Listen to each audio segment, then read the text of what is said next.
Welcome to Drum Throne Yoga. I want you to follow along. Everything I'm going to share here, there's a few principles I need to understand. One, although I'm calling it yoga, this is about enhancing mobility. So we're not going to be doing any passive stretching where you're pulling yourself further. Everything is isometric contraction based. So I want you to stay in control, feel your muscles. If we focus on the contractions, you'll elicit a post-activation potentiation response and something called post-contraction sensory discharge, which ultimately helps you learn how to control these positions. For all of them, please avoid any areas of pain. And for all of these exercises, I want you to repeat them 3 to 5 times for 5 seconds. The goal is to feel muscles at a high level contraction and not feel any fatigue. But please follow along, pause and rewind a little if you need to, but welcome to Drum Throw Yoga. Let's smash it. A lot of ideas. If you follow this routine, it will help with mobility and really give you everything you need, all from your drum throne and using your drumsticks.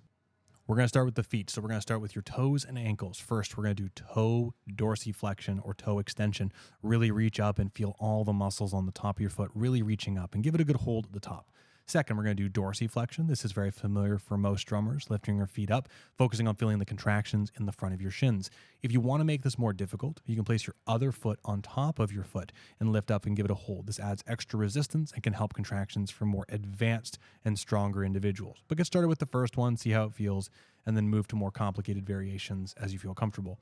Next, we're going to move to the back side. We're going to do a calf raise and really focus on feeling all the calf muscles. When you get to the top, really focus on reaching up as high as you can. Now, switching to the toes, you're going to lift up and really go up onto your tippy toes. Now, think of this as a ballerina exercise where you're going up on top of your toes, but be careful because this is a lot of stress on the plantar fasciitis tissue, plantar fascia tissue. So just be very careful as you're introducing this. Next, we're going to move to the hips and thighs. Here are some very important ones that can help with drum throne height. First, sitting on your drum throne, try and actually lift up your knees and just see if you can hold this here for 5 seconds. This is a great exercise that actually can help with bass drum, core, and posture. Really, you should be able to balance your center of mass on the drum throne. I would try a variety of drum thrones. In this case, I'm using a Pearl Roadster. My usual preferred is a DW9000, but try a variety of different sizes. If you really want to take it to the next level, try and reach out your legs. This will increase the resistance, obviously, and increase how much you have to hold in your midsection.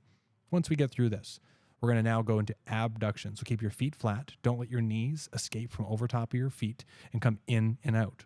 This is a great way to actually assess pedal width. But you'll go all the way out. You'll feel your abductors and hip flexors get involved and then drag back nice and slow. I would do this with barefoot, socks, or on a low friction surface as you're getting used to this. Hold the outside position for 5 seconds as regarded in the intro.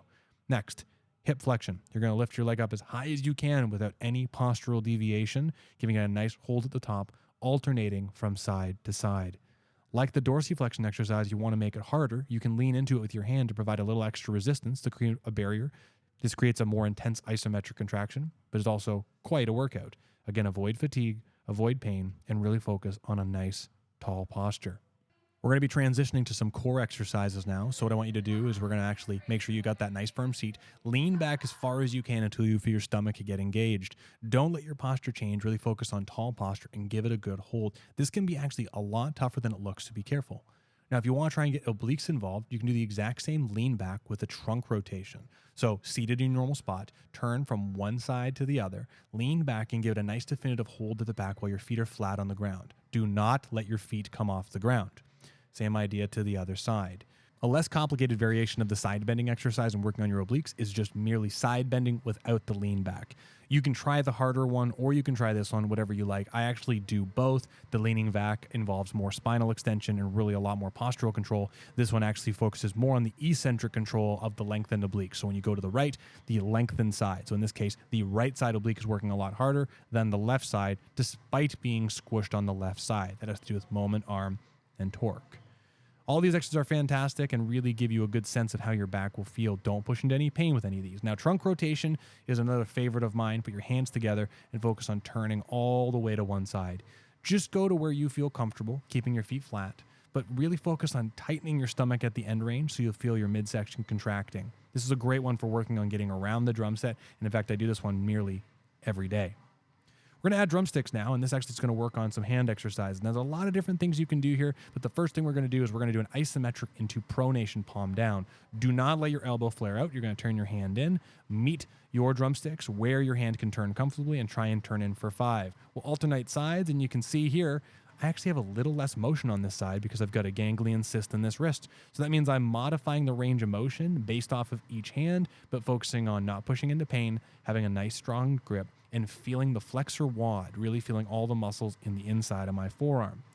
Now, when we're done here, the thing that actually gets tough is when we want to try and do supination. It's a little tough. So what we're going to do is we're going to change how we're holding the drumsticks, hit the bottom of our wrist, and we're going to really focus on pushing up as best we can. Nice firm hold, push all the way up, and get a nice contraction in the forearms.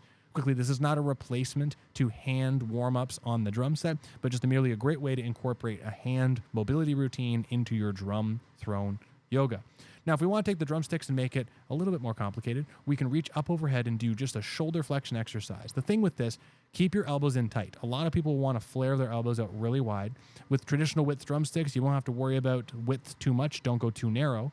But if we take that side bending exercise and we attach this reach, we actually get into a very traditional looking yoga exercise. But again, don't stretch too far. Focus on the control here. And at the end of the day, if you pair all these together, these are a great little routine to prepare your body and ultimately specific yoga just for the drummer.